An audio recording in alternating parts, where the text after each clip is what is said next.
পুরসুরা বিধানসভার তৃণমূল কংগ্রেস প্রার্থী পার্থ হাজারীর নির্বাচনী প্রচার ঘিরে তৈরি হয়েছে ব্যাপক আলোড়ন। প্রতিদিন মানুষের দুয়ারে দুয়ারে পৌঁছে যাচ্ছেন তিনি। শুনছেন সাধারণ মানুষের অভাব অভিযোগ। যুব সমাজ থেকে শুরু করে মহিলারা সবাই পার্থ হাজারীকে ঘিরে উচ্ছ্বসিত। কেউ সেলফি তুলতে ব্যস্ত, আবার কেউ দুহাত ভরে আশীর্বাদ জানাচ্ছেন প্রার্থীকে। গ্রামের প্রবীণ মানুষজন তাকে আশীর্বাদে ভরিয়ে দিচ্ছেন। প্রচারের ফাঁকেই কখনো মন্দিরে পুজো দিয়ে বাতাসা বিলিয়ে দিচ্ছেন, আবার নিজের বাড়ির পুজো সেরে মা বাবার আশীর্বাদ নিয়ে বেরিয়ে পড়ছেন জনসংযোগে। এভাবেই মানুষের সাথে নিবিড় সম্পর্ক গড়ে তুলে পুরসুরা বিধানসভার নিজের জায়গা আরও মজবুত করছেন তৃণমূল প্রার্থী পার্থ হাজারী। আপনারা দেখছেন বাংলা লাইভ, বাংলার খবর, বাঙালির খবর। আপডেট পেতে আমাদের চ্যানেল ফলো করে লাইক, কমেন্ট, শেয়ার করুন। যেমন প্রতিদিনের মতন আজও আমার বাড়িতে আজকে একটা মনসা পুজো হচ্ছে। আমার বছরে এই বৈশাখ মাসের প্রথম সপ্তাহ করে পুজোটা হয়। আজকে আমার বাড়িতে পুজো হচ্ছে। আমি সেই পুজোয় মায়ের কাছে প্রণাম করে বেরিয়েছি। পুজো পুরোহিত করছে। আমি পুজোতে প্রতি বছরই থেকে আমি হোম যজ্ঞ আমার ওইখানে থাকি।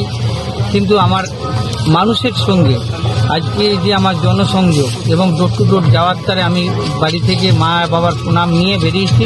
দিবাদপুর অঞ্চলে আজকে সকাল থেকে চলছে।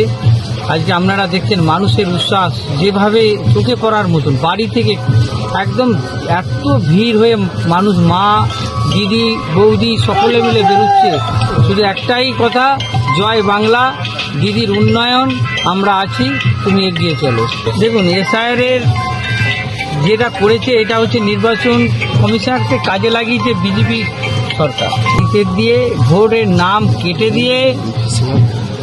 নামকে কেটে দিয়ে যাতে ভোট কেন্দ্রে না যেতে পারে, এটা পরিকল্পিতভাবে যেভাবে নির্বাচন কমিশনারকে এই নরেন্দ্র মোদীর সরকার যেভাবে কাজে লাগিয়েছে, কিন্তু আমাদের মাননীয় মুখ্যমন্ত্রী এবং আমাদের জননেত্রী মমতা বন্দ্যোপাধ্যায়, অভিষেক ব্যানার্জি যে মানুষের সঙ্গে আছে, যাদের নামকে বাদ দিয়েছে, তার জন্য মাননীয় মুখ্যমন্ত্রী আজকে সুপ্রিম কোর্টে নিজে লড়াই করছেন।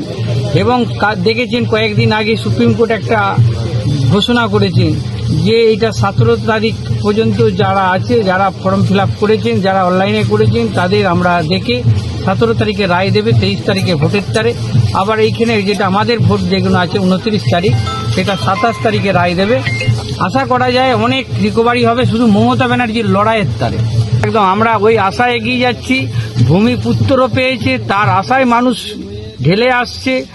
একদম মানুষের উচ্ছ্বাস আছে এবং উন্নয়ন। সবাই লক্ষ্মী ভাণ্ডার থেকে আরম্ভ করে যুবসাথী, ভূমিহীন কৃষক ভাইদের 2000 টাকা করে 4000, এবং আমার মায়েরা বার্ধক্য ভাতা, বিধবা ভাতা যারা পাচ্ছে, সকলে মিলে উন্নয়ন, মানে উন্নয়নের কথা বলতে গেলে বহু সময় লাগবে। এই উন্নয়নের দিকে মানুষ তাকিয়ে ছুটে আছে। রাস্তাঘাট আমার পাড়ার আমার সমাধানে যে সমস্ত গুলিগুলো রাস্তা ছিল, রাস্তা হয়েছে। পোস্টারে ল্যাম্প দেওয়ার ব্যবস্থা চলছে, সব উন্নয়নগুলো আছে।